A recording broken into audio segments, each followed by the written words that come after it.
नमस्कार दोस्तों, आप सभी का हार्दिक स्वागत है। हम पढ़ रहे थे आधुनिक भारत में हुए समाज सुधार आंदोलन के बारे में, जिसमें हमने ब्रह्म समाज, प्रार्थना समाज, वेद समाज, यंग बंगाल आंदोलन इनको हमने पढ़ लिया है। आज हम बात करेंगे आर्य समाज के बारे में। आर्य समाज के संस्थापक थे स्वामी दयानंद सरस्वती।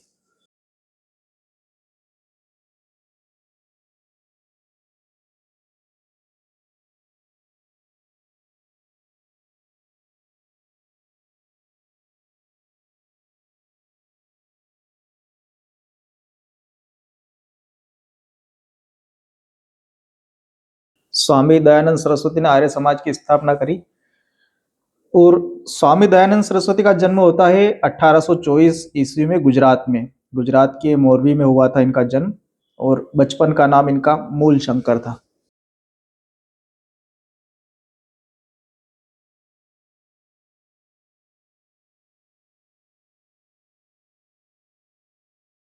इक्कीस साल की आयु में इन्होंने घर छोड़ दिया था और 24 साल की उम्र में स्वामी पूर्णानंद से इन्होंने दीक्षा प्राप्त करी और यहीं से इनको दयानंद सरस्वती नाम मिला था।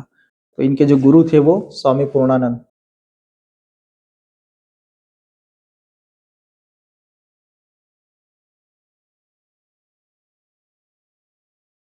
इनसे इन्होंने दीक्षा प्राप्त करी थी।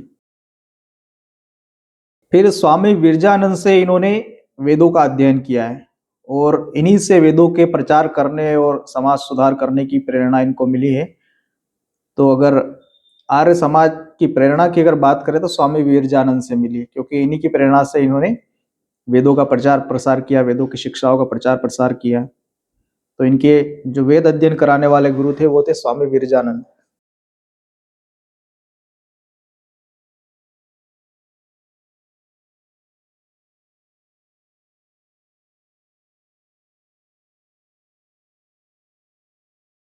समाज सुधार के रूप में सबसे पहले ये 1863 ईस्वी में पाखंड खंडिनी पताका लहराते हैं और आर्य समाज की स्थापना होती है 1875 ईस्वी में। मुंबई में इसको स्थापित करते हैं। फिर 1877 में लाहौर में आर्य समाज का मुख्यालय स्थापित होता है। तो आर्य समाज की स्थापना होती है 1875 में।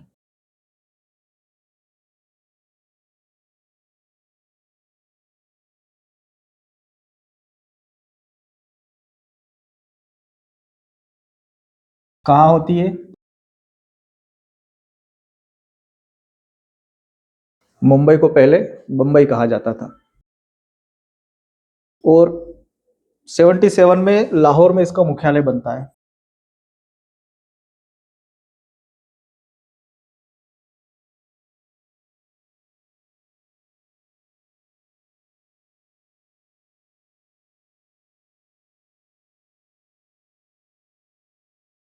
आर्य समाज के उद्देश्य की अगर बात करें तो वैदिक धर्म को शुद्ध रूप से, या आप कह सकते हो कि वैदिक शिक्षाओं, वास्तविक वैदिक शिक्षाओं को फिर से स्थापित करना, भारत में सामाजिक धार्मिक राजनीतिक एकता स्थापित करना, इनको एक सूत्र में बांधना, भारतीय सभ्यता और संस्कृति को पश्चिमी प्रभाव से मुक्त रखना या बचाना कह सकते हो आप। स्वामी दयानंद सरस्वती ने वेदों की ओर लौटो ये नारा दिया था।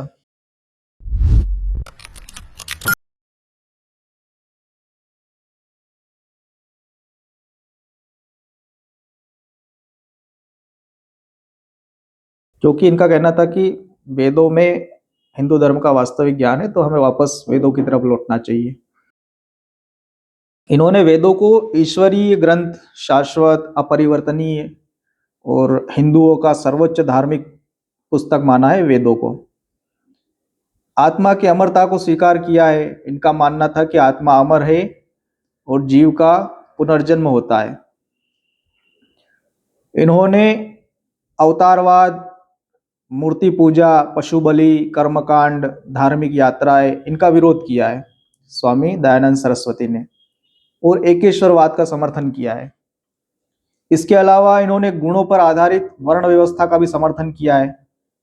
गुणों पर आधारित वर्ण व्यवस्था से ये है कि आप जो काम कर रहे हो, आप उसके अनुसार आपका वर्ण निर्धारित होता है। ऐसा नहीं है कि आप किस घर में पैदा हुए हो, यदि किसी का पिता कोई दूसरा कार्य कर रहा है और पुत्र दूसरा कार्य कर रहा है, तो पिता जो कार्य कर रहा है वो उस वर्ण का है और पुत्र जो कार्य कर रहा है वो उस वर्ण का होगा। और वेदों में एक्चुअल में यही था। बाद में फिर ये क्या है कि जन्मजात होने लग गया वर्ण व्यवस्था, और धीरे धीरे इसी वर्ण व्यवस्था में जाति व्यवस्था आ गई। तो अगर मूल रूप से देखा जाए तो जो वर्ण व्यवस्था है वो इस प्रकार से थी कि जैसे सबसे ऊपर आप देखोगे कि कलेक्टर होता है, फिर कलेक्टर से कम रैंक का व्यक्ति एसडीएम, फिर तहसीलदार, पटवारी, इस तरह से होते हैं। तो जो व्यक्ति पटवारी का कार्य कर रहा है वो उस रैंक में आएगा। लेकिन अगर पटवारी आईएएस की परीक्षा पास कर लेता है तो फिर वो आईएएस बन जाएगा। तो उसका क्या होगा, काम चेंज हो गया तो उसकी क्लास भी चेंज हो गई, उसने अपनी योग्यता सिद्ध करी। इसी तरह से वहां भी था कि अगर आप शिक्षा दे रहे हो, कर्मकांड करवा रहे हो, यज्ञ वगैरह करवा रहे हो, तो आप ब्राह्मण हो, चाहे आप कहीं पे भी पैदा हुए हो। इसी तरह से अगर आप व्यापार कर रहे हो तो आप वैश्य हो। अगर आप सेना में हो, रक्षा कर रहे हो, शस्त्र चला रहे हो, तो आप क्षत्रिय हो, चाहे फिर आप ब्राह्मण के घर में पैदा हुए हो या शूद्र वैश्य के घर में पैदा हुए हो। तो मूल रूप से ये व्यवस्था थी। फिर बाद में क्या है कि कुछ समय बाद ये हुआ कि कलेक्टर का लड़का कलेक्टर बनने लग गया, राजा का लड़का राजा बनने लग गया। उसमें कुछ फेवर भी मिलता है कि राजा का लड़का है तो उसको शुरू से ही वही राज व्यवस्था और ये चीजें उसको मिलती है। क्षत्रिय का लड़का है तो शुरू से ही हथियार चलाना सीखता है।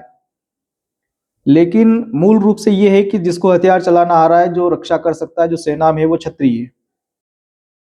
इसी प्रकार से जो आर्य समाज है, इन्होंने भी गुण पर आधारित वर्ण व्यवस्था का समर्थन किया।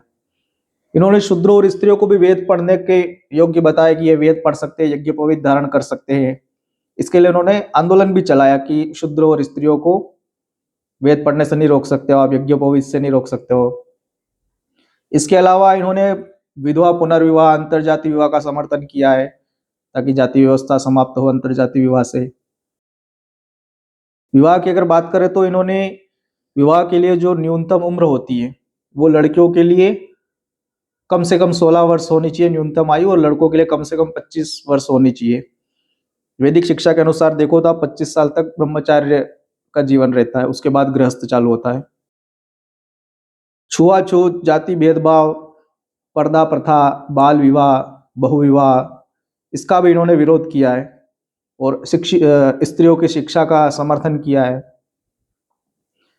जिन हिंदुओं ने अपना धर्म बदल लिया था उनके लिए आर्य समाज ने शुद्धि आंदोलन चलाया था, ताकि उन्हें वापस हिंदू धर्म में लाया जा सके, जिसको घर वापसी आप कह सकते हो। स्वामी दयानंद सरस्वती ने स्वराज, स्वधर्म, स्वदेश, स्वभाषा, इसको महत्वपूर्ण बताया। ये जो 4 स्व है, 4 स्व का कॉन्सेप्ट स्वामी दयानंद सरस्वती ने ही दिया था। इन्होंने राष्ट्रभाषा के रूप में हिंदी का समर्थन किया था, जबकि ये खुद गुजराती थे। फिर भी इन्होंने अपने जो प्रचार प्रसार की भाषा होती है उसको हिंदी और संस्कृत अपनाया था। इन्होंने विदेशी शासन और विदेशी शिक्षा का विरोध किया। इनका कहना था कि स्वशासन सुशासन से हमेशा अच्छा होता है। मतलब कि बुरे से बुरा स्वदेशी शासन, जो स्वराज होता है, स्वशासन होता है, वो अच्छे से अच्छे विदेशी शासन से अच्छा होता है। स्वामी दयानंद सरस्वती की कुछ पुस्तकें हैं। सबसे महत्वपूर्ण पुस्तक जो हमेशा परीक्षा में पूछी जाती है, सत्यार्थ प्रकाश, 1874 में प्रकाशित हुई थी।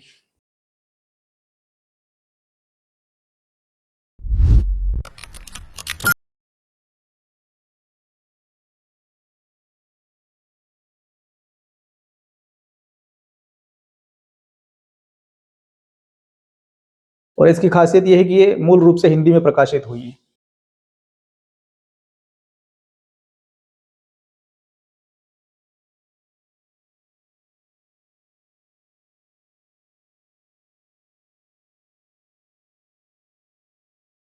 सत्यार्थ प्रकाश के बारे में अक्सर परीक्षा में पूछा जाता है। इसके अलावा पाखंड खंडन, वेद भाष्य भूमिका, ऋग्वेद भाष्य, अद्वैत मत का खंडन, पंच महायज्ञ विधि, वल्लभाचार्य मत का खंडन, ये भी इनकी पुस्तकें हैं। स्वामी दयानंद सरस्वती ने एक वैदिक छापाखाना की स्थापना करी अजमेर में। वैदिक छापाखाना, जिससे प्रिंट होती है, प्रेस आप कह सकते हो। स्वामी दयानंद सरस्वती की मृत्यु अजमेर में ही हुई है 30 अक्टूबर 1883 ईस्वी में।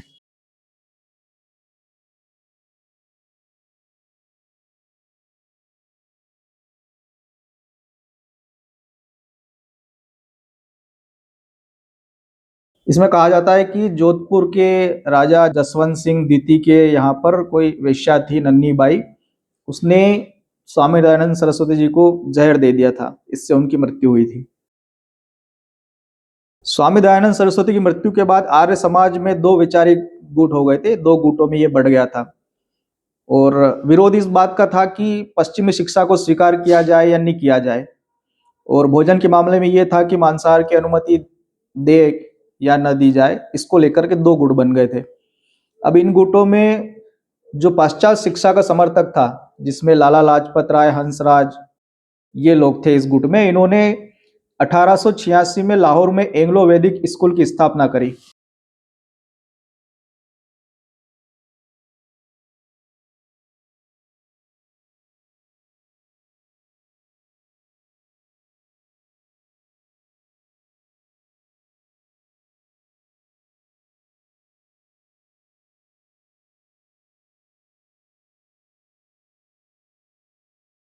एंग्लो वैदिक स्कूल ये लाहौर में स्थापित हुआ था 1886 में। और 1890 में लाहौर में ही दयानंद एंग्लो वैदिक कॉलेज की स्थापना हुई थी।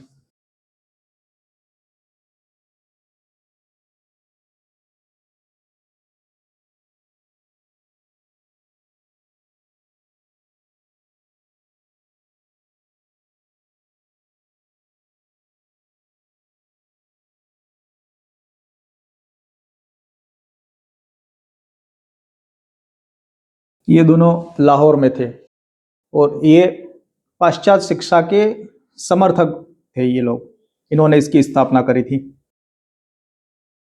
वहीं पे अगर आप देखोगे जो पाश्चात्य शिक्षा का विरोधी गुट था, इस गुट में स्वामी श्रद्धानंद और लेखराज थे।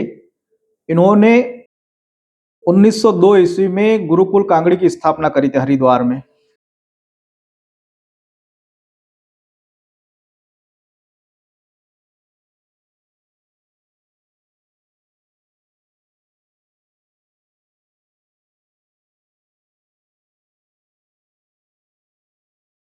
उन्नीस सौ दो में स्थापित करते हैं गुरुकुल कांगड़ी। और ये गुरुकुल कांगड़ी हरिद्वार में है।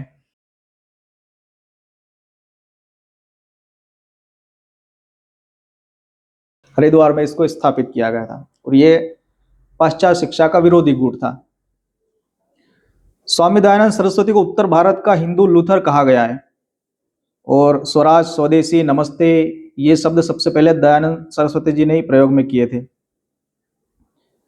इस समय के कई सारे रजवाड़ों के शासक, जिनमें विशेष रूप से राजस्थान के रजवाड़े थे, यहाँ के शासक इनके अनुयायी थे, स्वामी दयानंद सरस्वती और आर्य समाज के। तो ये था आर्य समाज के बारे में साधारण परिचय। आशा करता हूँ कि क्लास आपको अच्छी लगी होगी। मिलते हैं अगली क्लास में, तब तक अपना ध्यान रखिए। हमारे साथ बने रहने के लिए धन्यवाद।